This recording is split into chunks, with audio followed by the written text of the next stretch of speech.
How's it?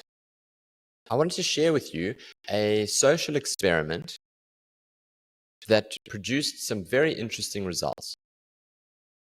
So let me get straight into it.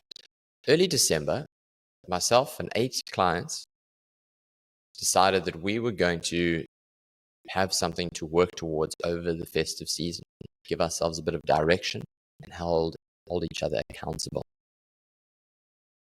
And this challenge finished on the 31st of January, and it produced astounding results. So of the 9 people, 8 people met their goals. And those goals varied from weight loss to weight gain, to reducing a golf handicap, to strength measures in the gym. And let me explain to you how it worked. So for somebody to change their behavior in a short-term format, short-term meaning 8 weeks, 4 things have to happen. You have to decide, you have to create a deadline, you have to declare, and you have to have a detraction. So those 4 Ds, let me explain to you. You have to decide what you want. What are you wanting to aim for? You have to provide yourself with a deadline. When are you wanting to achieve it by? You have to declare it publicly to friends, family, peers, etc., creating accountability. And then you have to add a detracting factor, a consequence, should you not achieve your goal in the allotted time. And why a negative consequence and not a reward is due to something called loss aversion. So we are, as humans, more strongly motivated by loss than we are by gaining something. So here's what we did. Everybody decided something that what they wanted to achieve. So I was gained 4 kgs of muscle. Another gentleman, 3 gentlemen were lose 6 kgs, 2 women were lose 5 kgs, 1 was lose 9 kgs, and the golfer was to get below a certain handicap of 0.5 index. Of the 8, of the 9 people, 1 of them didn't achieve their goal, and he still moved from 99 kgs down to 96. Everybody else hit their target weight. That's losing, the majority of them lost 6 kgs or more, some of them 4, some of them 5.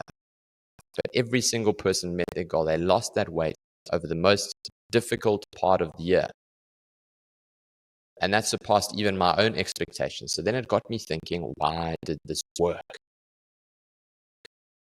And then I started to delve a little bit deeper into the research about why on earth were people able to improve and change their circumstances over what is the most difficult part of the year to do that traditionally. And it's rooted in something called nudge theory, which was originally designed and introduced by Richard Thaler and Sunstein after their book Nudge Theory in 2008. And that is a concept of behavioral economics, suggesting that positive reinforcement and indirect suggestions should and can influence people's behaviors without restricting their freedom of choice. Now, ours is a little bit of a twist because there is a bit of negative coercion, there's a negative consequence, and that comes down to loss aversion. So here's the interesting part. A fundamental part of nudge theory is called choice architecture. I love that saying. I love that phrase.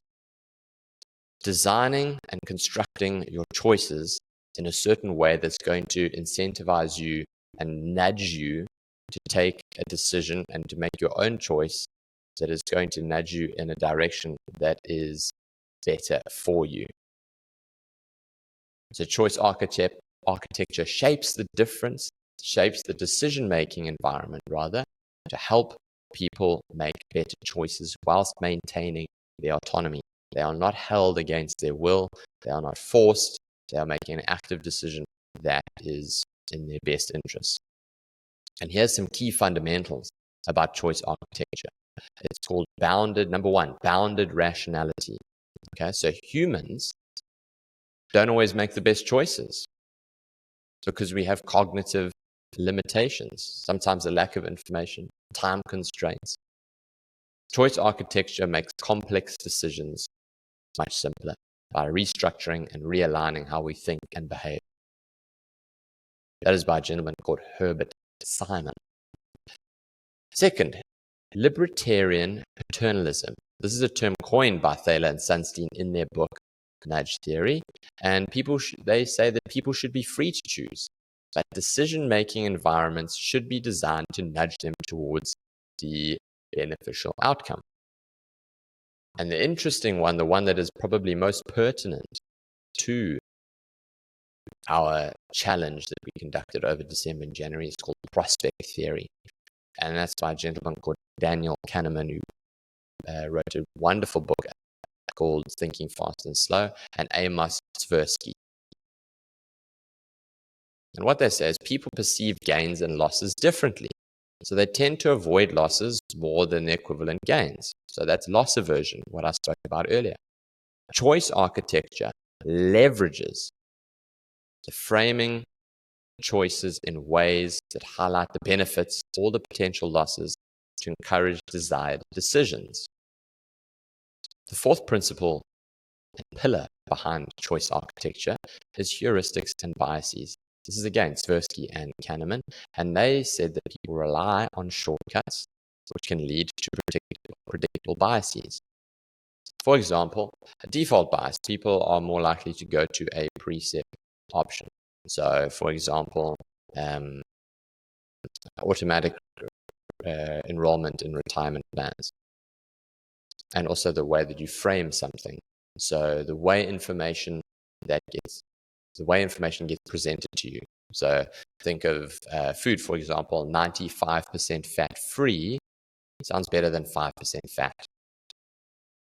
And finally, point number 5, social influences and herd behavior. So people tend to follow social norms and imitate others. So this is a key part of the experiment as well, because we all formed a WhatsApp group and we had to report back on our progress on a weekly basis. For those of the participants that were weighing in and they had a weight goal, they would post a picture of their weight on first thing on a Monday morning. The golfer would post a picture of his handicap first thing on a Monday morning. So there was that social influence and that herd behavior and that weekly accountability check-in to know that you are going to have to post your results from the previous week on the group. And of course, nobody wants to be the one person that isn't achieving their goal. So some key principles to go back to prospect theory. And this is what I think made this challenge work.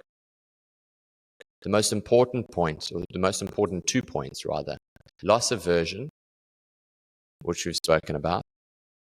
People would feel more strongly about losing 10,000 Rand than they will positively feel about gaining 10,000 Rand, as a simple example.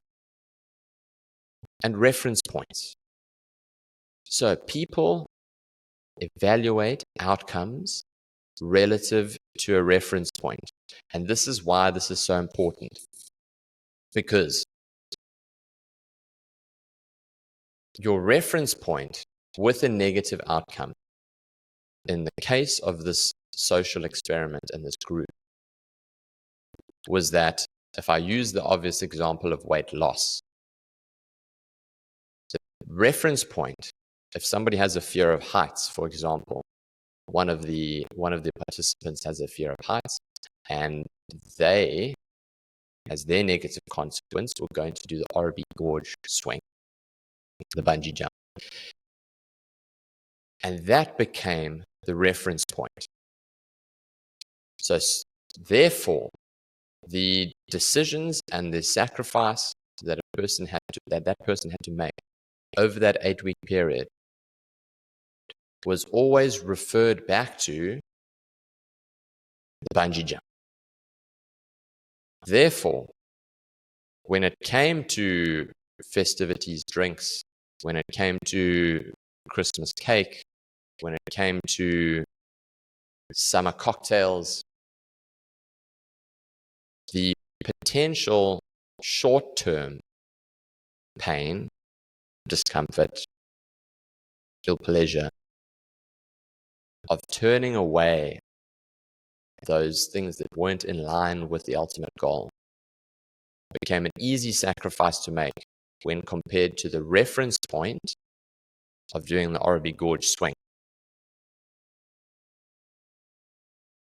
And that was the North Star. That was the guiding reference point throughout the 8-week period.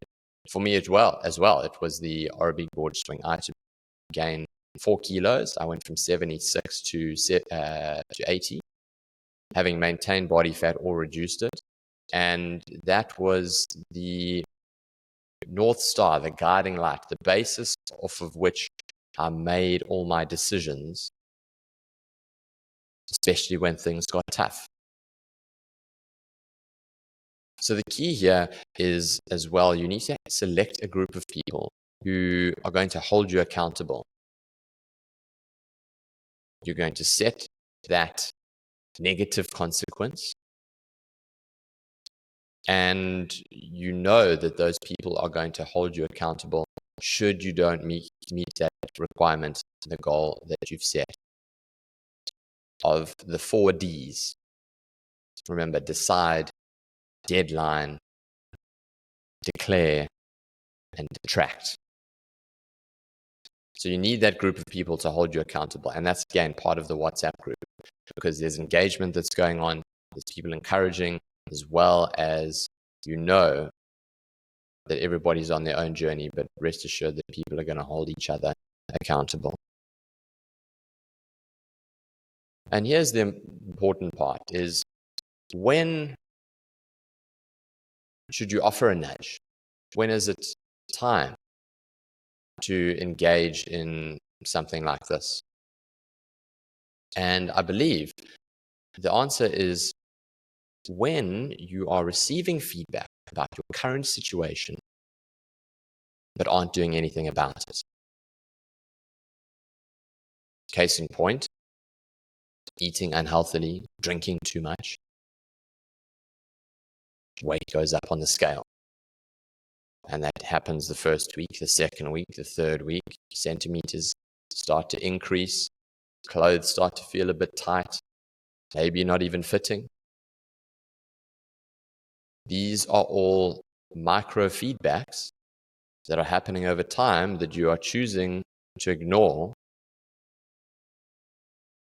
If that's the case, then it's time for a nudge.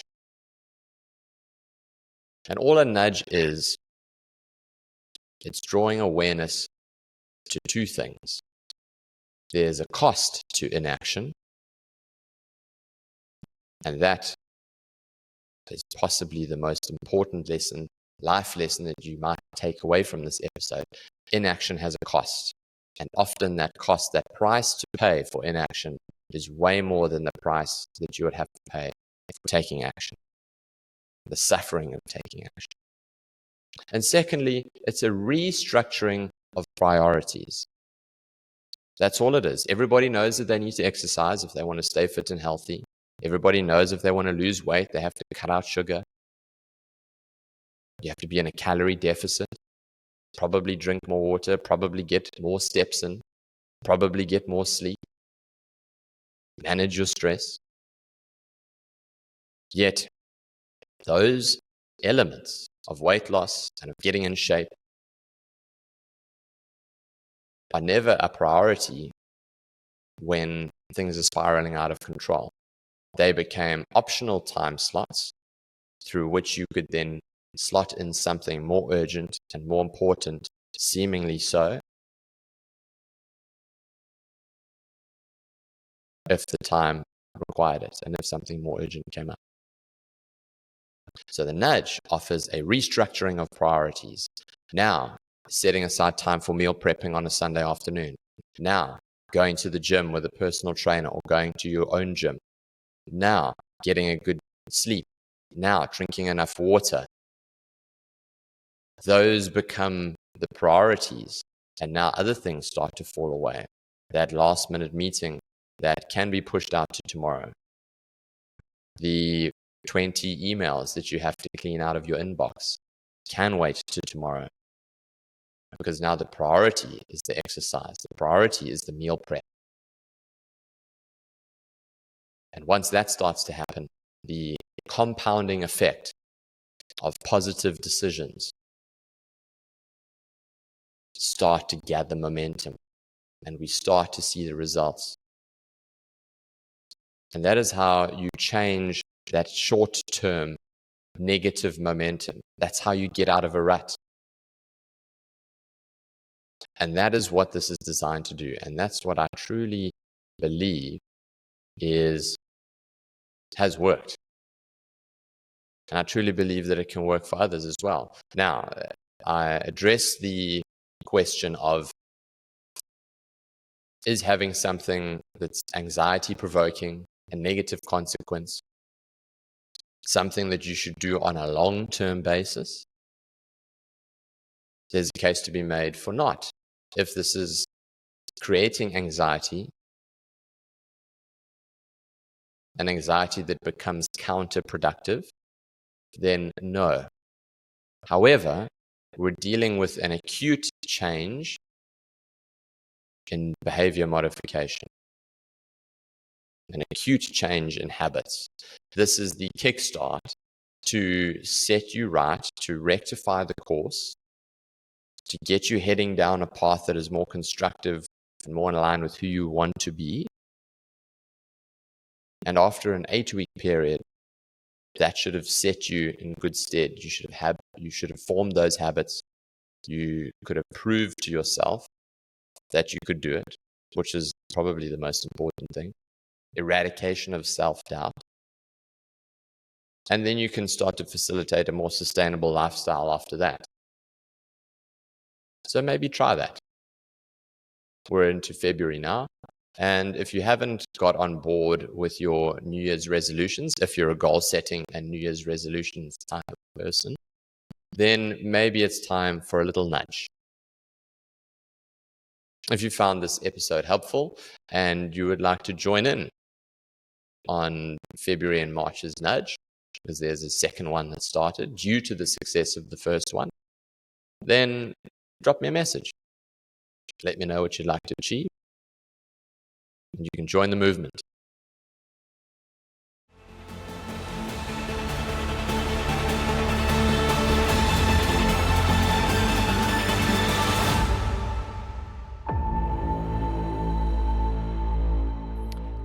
Not so fast. It is such a cool feeling when I see that Spotify subscribers number increase on the weekly, when I see the number of people listening to the episodes going up. And it really makes a huge difference. Have you ever done something and you feel so good when you get rewarded by some positive feedback and you really feel like you're making a difference? That's what it means to me, and that's how I feel. And it goes a long way. If you like the show, share it and subscribe it. Thank you humbly, and I'll see you next week.